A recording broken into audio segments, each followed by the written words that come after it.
Assalamualaikum warahmatullahi wabarakatuh.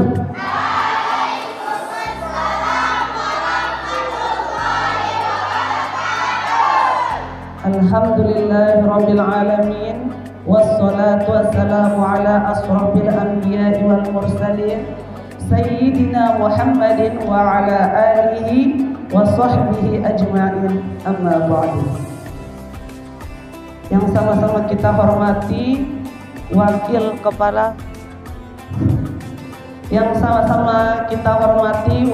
kepala sekolah, ada Ustazah Rohani Sayuti sama Ustadz Ilmi. Yang saya hormati Ustadz dan Ustazah yang berkesempatan hadir, serta santri dan santriwati yang Ustazah banggakan. Pertama-tama marilah kita panjatkan puja dan puji syukur kita kehadirat Allah Subhanahu wa Ta'ala yang masih memberikan kita iman serta kesehatan sehingga kita bisa berkumpul di pagi hari yang cerah ini walaupun sedikit mendung.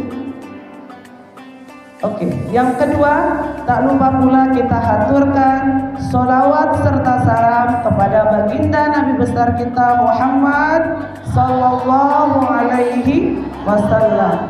Karena berkat perjuangan beliau, kita bisa menikmati indahnya Islam. Semoga kelak kita sama-sama mendapatkan syafaat beliau di akhirat. Amin, amin ya rabbal alamin. Baiklah, pada hari ini tepat hari ke-19 bulan suci Ramadan. Itu artinya tinggal 11 hari lagi. Ya benar, 11 hari lagi Ramadan akan pergi meninggalkan kita. Bukan kita yang meninggalkan Ramadan, tapi Ramadan yang akan meninggalkan kita. Untuk sebab itu, mari kita kencangkan ikat pinggang kita sing-singkan lengan baju kita perkuat semangat kita untuk melaksanakan ibadah-ibadah, amal-amal kebajikan lainnya. Jangan lupa kita untuk berqiyamul lail, serta kita tingkatkan terus semangat kita untuk beribadah-ibadah yang lainnya, karena masih banyak amal ibadah yang kita harus kerjakan selama di bulan puasa. Kita ngaji satu ayat balasannya 10 kali lipat dari hari biasa. Begitu sungguh luar biasanya bulan suci Ramadan. Jadi jangan kita lalaikan. Jika kita lalaikan, maka kita termasuk orang-orang yang rugi. Ya, kalau kita lalaikan dan kita tidak maksimal melaksanakan ibadah-ibadah di bulan puasa, maka kita termasuk orang-orang yang rugi.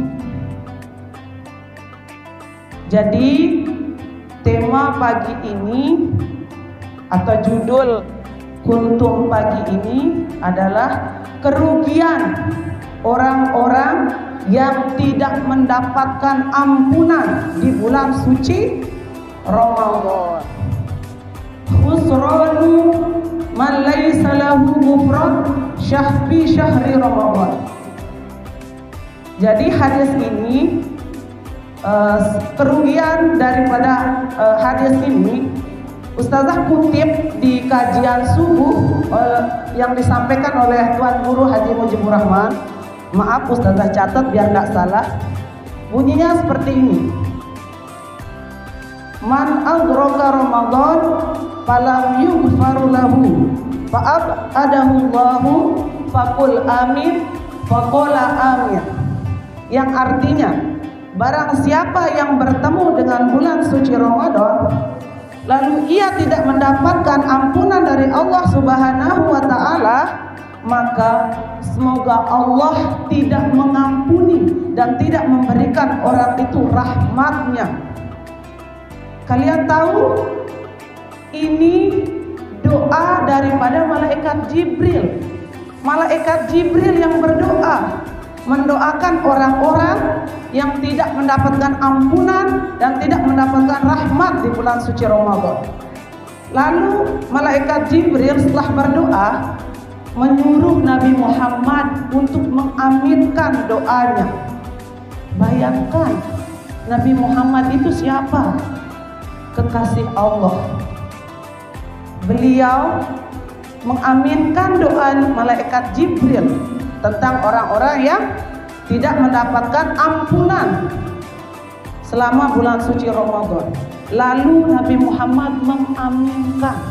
Bayangkan, sosok seorang Nabi Muhammad loh mengaminkan doa malaikat Jibril. Kalian tahu kan arti amin itu apa?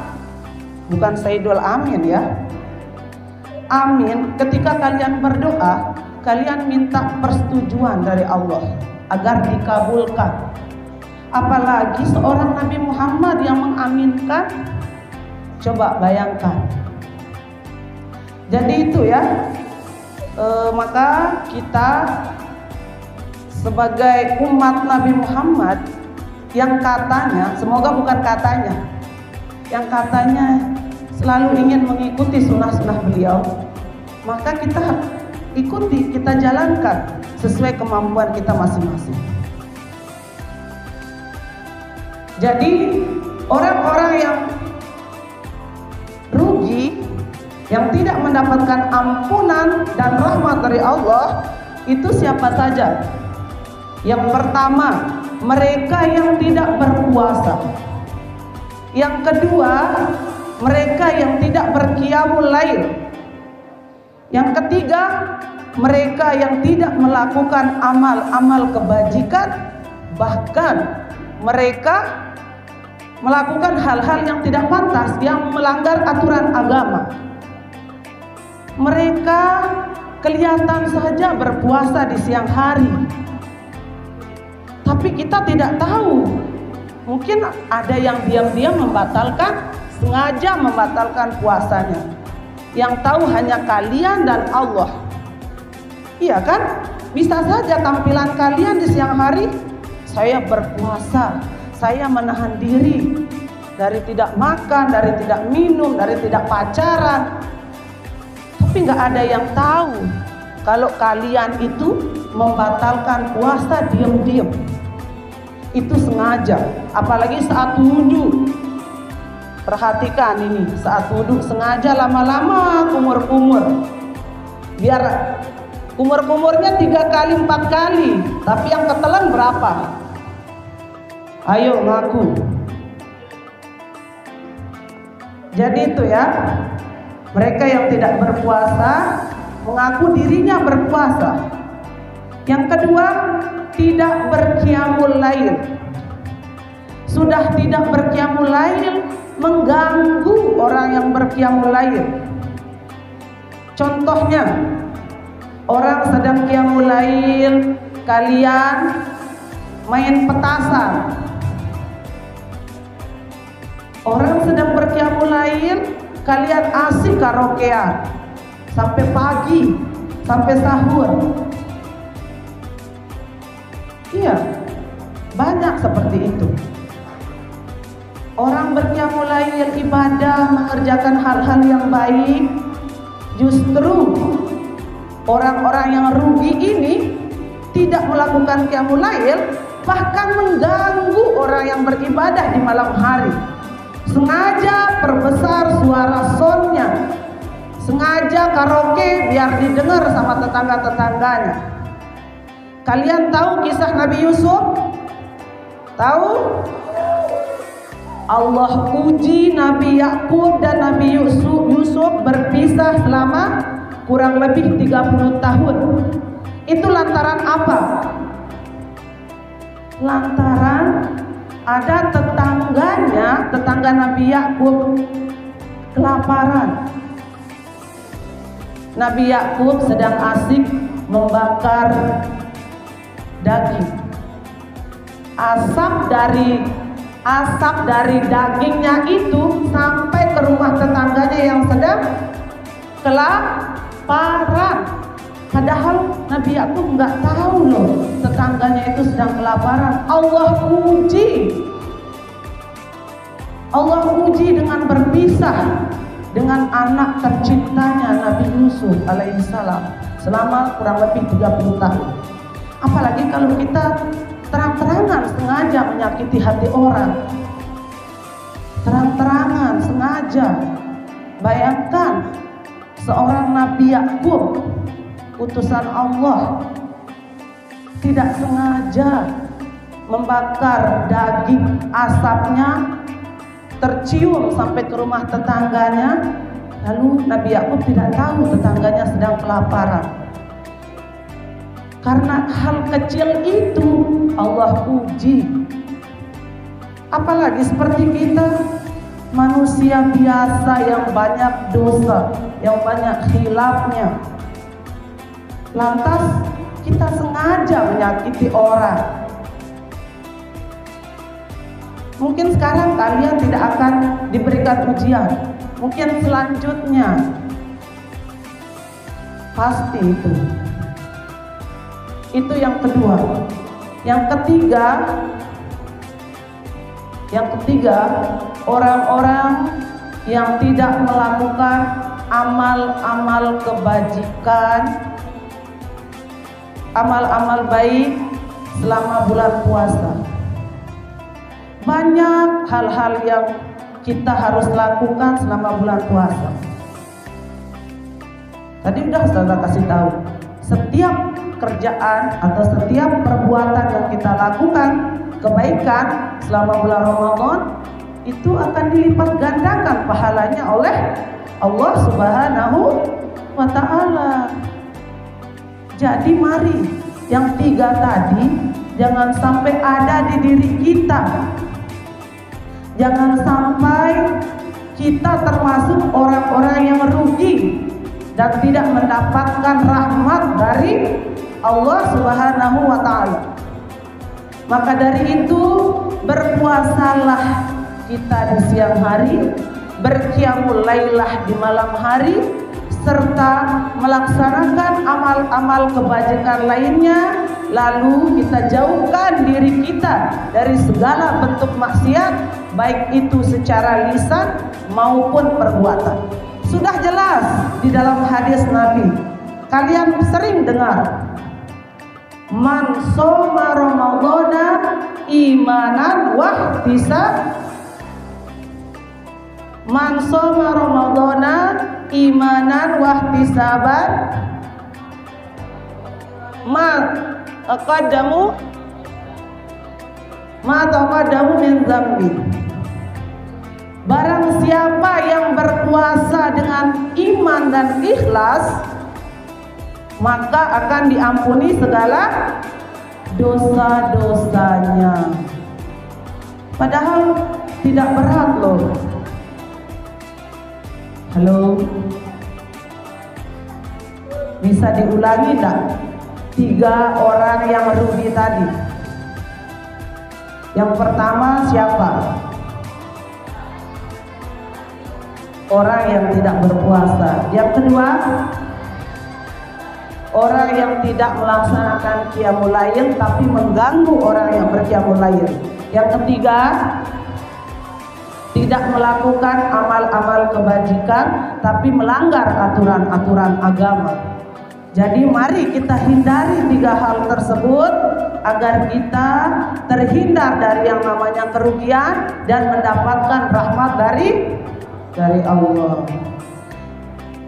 Sebelum Ustazah akhiri, mungkin sedikit saja satu kutipan lagi yang sangat penting. Kutipan kajian subuh yang Ustazah kutip bunyinya begini. Tolong dengarkan para penuntut ilmu yang soleh dan solehah, ini penting buat kalian.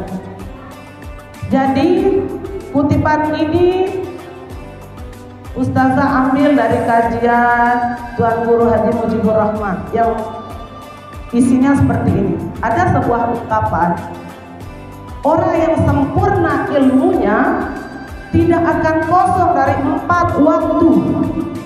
Perhatikan, Orang yang sempurna ilmunya tidak akan kosong terhadap 4 waktu. Yang mana saja yang 4 waktu? Yang pertama, waktunya untuk bermunajat kepada Allah Subhanahu wa ta'ala. Bermunajat kepada Allah maksudnya kalian curhat sama Allah, kalian berkeluh kesah sama Allah, bukan curhat di sosial media. Zaman sekarang curhat kehidupannya di sosial media, foto sama pacarnya diupload di sosial media. Mau curhat tentang keluh kesahnya, teman saya begini, teman saya begitu, curhat di sosial media. Ya Allah, ampunilah hamba. Masa tulis status ya Allah, ampunilah hamba? Bermunajat itu sama Allah, menyendiri. Kalau bisa sholat malam, yang qiyamul lail tadi. Ya Allah, apa salahku, ampuni dosaku. Iya kan? Sehatkanlah orang tuaku, sehatkanlah diriku. Curhat itu sama Allah, bukan sama sosial media. Sosial media sekarang banyak disalahgunakan. Sebenarnya kalau kalian berpikir, sosial media itu adalah salah satu media dakwah yang sangat luar biasa. Harusnya begitu, ya. Tapi banyak dari kita yang menyalahgunakan sosial media itu. Itu waktu yang pertama, yaitu bermunajat kepada Allah. Yang kedua, waktu yang kedua adalah muhasabah diri. Apa itu muhasabah diri? Bahasa sekarangnya introspeksi diri. Itu ciri-ciri orang yang sempurna ilmu. Baru 2. Yang pertama bermunajat kepada Allah, yang kedua muhasabah diri atau introspeksi diri. Dari kalian bangun tidur sampai kalian tidur, atau dari kalian mau tidur sampai tidur lagi, ini ada ulama yang berbicara seperti itu. Kita disuruh introspeksi diri dari sebelum kita tidur sampai kita tidur lagi, sampai kita bangun lagi. Apa saja yang sudah kita kerjakan satu hari itu?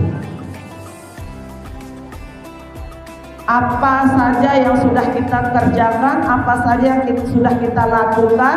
Apakah hari ini kita sudah berbuat baik? Berapa sedekah yang sudah kita keluarkan hari ini? Apa amal kebaikan yang kita lakukan hari ini? Itu yang perlu kita introspeksi diri. Apa kesalahan saya hari ini? Apakah hari ini saya menyinggung orang? Apakah hari ini saya menyakiti hati guru-guru saya? Harusnya itu yang kalian introspeksikan. Bukan kalian saja, pribadi ustazah juga. Mungkin ustazah suka menyakiti orang, sering mungkin tanpa disengaja ataupun disengaja. Ya, yang santri dengar apa tadi yang kedua? Muhasabah diri. Itu sangat perlu untuk menjadi orang yang sempurna ilmunya. Itu yang kedua. Lalu apa yang ketiga? Orang-orang yang dikatakan sempurna ilmunya sibuk mencari saudaranya, sibuk mencari sahabatnya, sibuk mencari kerabatnya, sibuk mencari kawannya. Yang ditanyakan apa? Saya ini sudah baik tidak sama kamu? Itu mencari sahabat, mencari kawan yang baik, mencari saudara yang baik, yang bisa mengoreksi diri kita. Ya, sibukkan diri dengan teman-teman, kawan, sahabat yang mengajak kita di hal-hal kebaikan. Jangan cari sahabat yang ngajak kita kencang, ngajak kita pergi santai, dikit-dikit healing, dikit-dikit healing. Healing yang paling bagus itu adalah sholat dan ngaji, berzikir sama Allah. Iya, itu. Jadi ada ungkapan 1000 orang kawan, jangan remehkan 1000 orang kawan. Akan tetapi, saya ulangi, jangan bangga punya 1000 orang kawan. Akan tetapi jangan remehkan 1 orang musuh. Karena 1 orang musuh terlampau banyak. Iya. Coba saja kalian pikir. 1 orang musuh terlampau banyak. Kalau ada kawan kalian yang berbuat jahat sama kalian, tidak perlu membalas dengan kejahatan. Kalau ada yang berbuat jahat sama kita, balas dengan yang santri. Ini yang sering terjadi sama kalian. Dikit-dikit kena senggol, langsung main hantam. Kalau ada teman kita tidak sengaja, jangan kita langsung main pukul. Begitu ya, paling sering terjadi. Kalau ada yang berbuat jahat, itu pun nggak sengaja, kita maafkan, kita balas dengan kebaikan. Karena sejatinya kalau kita benci sama orang yang menurut kita jahat, nanti bisa-bisa kita jatuh hati, kita jatuh cinta, benci jadi cinta. Iya, karena apa? Orang yang kita jahatin, kalau kita balas dengan kebaikan, orang jahat itu mikir dia, malu sama dirinya sendiri. Padahal saya sering menjahati dia, tapi kok dia selalu balas dengan kebaikan? Apa enggak malu kita? Katanya mau menjadi pengikut Rasulullah, mau menjadi umat Rasulullah yang mengikuti sunnah-sunnah Rasulullah. Ini salah satu sunnah Rasulullah. Rasulullah, begitu banyak orang yang membencinya, selalu dibalas dengan cinta, selalu dibalas dengan pujian, selalu dibalas dengan kebaikan. Iya, ini salah satu kisah Sufyan bin Harb. Kalau tidak salah nama sahabat beliau Sufyan bin Harb. Kafir Quraisy ini sangat benci sama Rasulullah, ingin membunuh Rasulullah. Tetapi apa? Rasulullah selalu membalasnya dengan kebaikan. Setelah berlalu begitu, terus begitu, akhirnya apa? Sufyan bin Harb ini luluh sama kebaikan Rasulullah. Lalu Sufyan bin Harb menyerahkan putrinya bernama Romlah untuk dijadikan istri Nabi Muhammad. Bayangkan, musuh Nabi Muhammad menjadi mertua beliau. Gitu. Saking baiknya. Mungkin kalau menurut kita, itu sulit. Di dalam hati kita pasti kita berpikir itu sulit kita lakukan. Itu untuk orang-orang sabar. Kenapa kita tidak bisa? Kenapa hanya orang-orang yang sabar yang bisa? Karena kita belum melakukannya. Makanya kita sudah bilang, saya nggak bisa kayak Rasulullah. Minimal kalian ikuti sunnahnya. Begitu kalau kita cinta sama Rasulullah.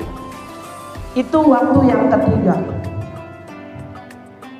Yang keempat, yang terakhir adalah menahan diri dari hawa nafsu, hatta itu halal. Maksudnya menahan diri dari hawa nafsu, hatta itu halal. Contohnya kita berpuasa hari ini, tapi kita tidak makan dan minum. Makan dan minum itu halal, bukan? Tapi kita berusaha menjaga dan menahan diri kita untuk tidak makan dan minum. Itu yang keempat. Jadi itu, kalau kita mau dikatakan sempurna ilmu kita, maka lakukan 4 hal yang tadi. Kita sama-sama melakukannya, bukan kalian saja, tapi diri pribadi ustazah, ustaz dan ustazah dan semuanya. Jadi mari kita jadikan Ramadan tahun ini, kita jadikan Ramadan ini sebagai momentum kita menjadi yang lebih baik lagi. Tapi jangan di bulan puasa saja kita berbuat baik. Justru setelah puasa kita harus menjadi lebih baik. Baik dari segala hal, ya. Puasa Ramadan ini adalah patokan kita untuk menjadi lebih baik, sabar, ikhlas, sering ngaji, baca Al-Quran, tadarusan, ya, bersedekah. Apapun kebajikan yang kita lakukan di bulan puasa, kita terapkan setelah puasa. Kita anggap ini adalah puasa terakhir kita, karena kita tidak tahu umur kita itu sampai mana. Kalian tahu nggak umurnya sampai mana? Nggak ada yang tahu kan? Jadi mari kita tingkatkan terus iman dan takwa kita.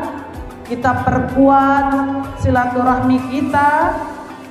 Kita manfaatkan betul puasa ini, dan semoga kita mendapatkan puasa yang diberkahi oleh Allah dan terhindar dari orang-orang yang rugi tadi. Mungkin ini saja yang bisa ustazah sampaikan. Kurang lebihnya ustazah mohon maaf. Wallahul muwaffiq ila aqwamit thoriq, wabillahi taufiq wal hidayah. Assalamualaikum warahmatullahi wabarakatuh.